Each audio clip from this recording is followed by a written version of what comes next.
2026 টি-20 বিশ্বকাপের semifinal match আজকে আফ্রিকার সাথে নিউজিল্যান্ডের। এবং এইখানে যদি আমরা লক্ষ্য করি, আফ্রিকা যেমন এবার বিশ্বকাপে একটা ম্যাচও হারে নাই, এখন পর্যন্ত আনবিটেন। তবে নিউজিল্যান্ড কিন্তু ওইরকম যে করতে পারে নাই। তারা 7টা ম্যাচ খেলে ইন টোটালি 4টা উইন, 2টা হারছে এবং একটা ম্যাচ বৃষ্টির কারণে পরিত্যক্ত হয়েছে। পাকিস্তানের নেট রানটা ভালো থাকলে নিউজিল্যান্ড কিন্তু সেমিফাইনালই খেলতে পারতো না, সুপার 8 থেকে বাদ থাকতো এবং যে এখানে পাকিস্তান সেমিফাইনাল খেলতো। তো যাই হোক, এখানে আলটিমেট কিন্তু নিউজিল্যান্ড সেমিফাইনাল খেলতেছে আফ্রিকার বিরুদ্ধে। এবং আজকের ম্যাচটা কেমন পিচে হবে, তার পাশাপাশি কোন দলের পারফরমেন্সটা কেমন হবে, ব্যাটিং বোলিং এবং যে এখানে দুটো টিমের রেকর্ড, এভরিথিং কিন্তু অ্যানালাইসিস করব আজকের এই ভিডিওতে। তো আপনাদের যদি ভিডিওটি ভালো লেগে থাকে একটুও, তাহলে ভিডিওতে লাইক করে দিবেন। আপনাদের জন্যই তো ভিডিওগুলো তৈরি করি, আপনারা লাইক না করলে করবে কে, অবশ্যই সাবস্ক্রাইবও করে দিবেন। তো চলুন আমরা প্রথমে মাঠ দিয়ে শুরু করি আজকের এই ম্যাচের অ্যানালাইসিসটা। কলকাতার ইডেন গার্ডেনে আজকের ম্যাচটি হবে। তো কলকাতার ইডেন গার্ডেনে কিন্তু এখানে ভালো রান হয়ে থাকে। রিসেন্টলি ভিডিওতে কিন্তু অ্যানালাইসিস করা হয়েছিল ইন্ডিয়া এবং ওয়েস্ট ইন্ডিজের ম্যাচে, এবং সেখানে কিন্তু বলছিলাম ভালো একটা রান হবে। ইন্ডিয়ার বোলিংটা ভালো থাকা সত্ত্বেও কিন্তু ওয়েস্ট ইন্ডিজ ভালো একটা রান করেছে। তবে ইন্ডিয়ার বোলিংটা এখানে এবার বিশ্বকাপে তেমন একটা ছন্দে নেই, সেটা বলতেই হবে। তবে আজকের ম্যাচের আমরা কথা বলি, আজকের ম্যাচে কেমন রান হতে পারে। আজকের ম্যাচেও কিন্তু মোটামুটি আফ্রিকা এবং এখানে নিউজিল্যান্ড ব্যাটিং লাইন আপ কিন্তু অনেকটাই শক্তিশালী। ভালো একটা স্কোর কিন্তু আপনারা দেখতে পারবেন। মোটামুটি ধরা যায় 160 থেকে 65 রান অনায়াসে এই ম্যাচে হয়ে যাওয়ার কথা, কারণ স্মল একটি গ্রাউন্ড, রানের একটি মাঠ, অবশ্যই ভালো রান কিন্তু করতে হবে। কারণ ওয়েস্ট ইন্ডিজের মতো টিম কিন্তু এখানে আপনার 195 করেও কিন্তু ইন্ডিয়ার সাথে বলতে গেলে পাত্তাই পায় নাই। তো এখানে কিন্তু ভালো স্কোর না করলে কিন্তু ফার্স্ট ব্যাট করে ম্যাচটা উইন করাটা টাফ হয়ে যাবে।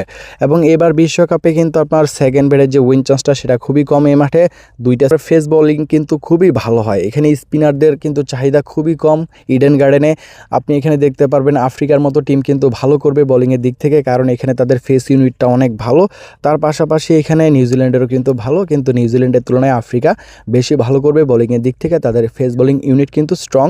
তো ওভারঅল দিক থেকে দেখতে গেলে এখানে কিন্তু আপনার ফার্স্ট ব্যাটের উইন চান্সটা বেশি, এবং কলকাতার ইডেন গার্ডেনে কিন্তু ভালো স্কোর হয়ে থাকে। এবং যেই টিমে এই মাঠে রান করতে পারবে না, আমার কাছে মনে হয় সেই টিমে ব্যর্থতা। ভালো স্কোর কিন্তু জিততে হলে করতেই হবে। এবং ফেস বোলিং ইউনিট কিন্তু এই মাঠে কিন্তু দাপট দেখাবে, স্পিনারদের তুলনায় বেশি ভালো করবে। সাউথ আফ্রিকা টিম কিন্তু এখন পর্যন্ত বিশ্বকাপে আনবিটেন, কারণ এখানে 7টা ম্যাচ খেলছে প্রথম রাউন্ড এবং সুপার 8 পর্যন্ত, 7টার মধ্যে 7টাই উইন। তাদের ফর্মটা কিন্তু খুবই ভালো চলতেছে, যেখানে কিনা নিউজিল্যান্ড কিন্তু শ্রীলঙ্কার উপরে ভর করে কিন্তু তারা সেমিফাইনালটা নিশ্চিত করেছে। তো এখানে যদি আমরা দেখি, শ্রীলঙ্কা 7টার মধ্যে 4টা উইন, একটা ম্যাচ পরিত্যক্ত হয়েছে, 2টা ম্যাচ হারছে এবার বিশ্বকাপে। তো ফর্মের দিক থেকে এবারে বিশ্বকাপে ভালো খেলার দিক থেকে কিন্তু আফ্রিকা অনেকটাই এগিয়ে। এবং এখানে আফ্রিকা নিউজিল্যান্ড দুইটা টিমের মধ্যে যদি কম্পেয়ার করি, এখানে কিন্তু আফ্রিকা এখানে দেখেন ইন্ডিয়ার মতো একটা টিমকে হারাইছে, যেখানে কিনা আপনার অবশ্যই ম্যাচটা যারা দেখছেন একতরফা বলতে গেলে ইন্ডিয়া পাত্তাই পায় নাই। তো তাদের যেই ছন্দটা সেই অনুসারে নিউজিল্যান্ড অনেকটাই পিছিয়ে থাকতেছে এবার বিশ্বকাপে। এবং আজকের ম্যাচেও কিন্তু নিউজিল্যান্ডের দাপটটা কম থাকবে আফ্রিকার তুলনায়। তো হেড টু হেড রেকর্ডেও কিন্তু এখানে টি-20 ইতিহাসটা যেটা দুই টিমের, সেইখানেও আফ্রিকার পাল্লাটা ভারী। আফ্রিকা ভালো খেলে থাকে। 19টা ম্যাচ হয়েছে এখন পর্যন্ত, 19টার মধ্যে 12টায় আফ্রিকা উইন, 7টা নিউজিল্যান্ড। তো বুঝতে পারতেছেন হেড টু রেকর্ডেও কিন্তু তাদের দাপটটা বেশি। যখনই ম্যাচ হয় বেশিরভাগ ক্ষেত্রে ম্যাচগুলো আফ্রিকা উইন করে থাকে। তো এবারে বিশ্বকাপ রিসেন্টলি ফর্ম এবং যেখানে হেড টু রেকর্ড, সব দিক থেকেই কিন্তু আপনার আফ্রিকার পাল্লাটা ভারী। আফ্রিকা কিন্তু এগিয়ে থাকতেছে নিউজিল্যান্ডের তুলনায় অনেকটাই। আজকের ম্যাচের উইন চান্সের দিকে গেলে দেখতে পারবো, আজকের ম্যাচের যে উইন চান্সটা সেটা কিন্তু এখানে আপনার অবশ্যই আফ্রিকার head to record, recently form এবং অনলাইন রেট সব দিক থেকেই তাদের যে পার্সেন্টেজ বেশি।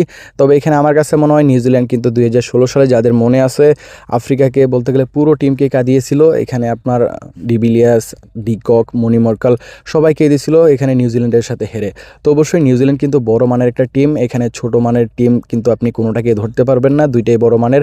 আফ্রিকা হয়তো বা এগিয়ে থাকবে, কিন্তু নিউজিল্যান্ডও কিন্তু তার তুলনায় কম না। দুই টিমের উইন চান্স এবং যে টিম রেট সেটা কিন্তু দুই দিকেই উঠানামা করবে, এবং অনেকটাই চান্স আছে। ভালো একটা লড়াই কিন্তু আপনারা দেখতে পারবেন।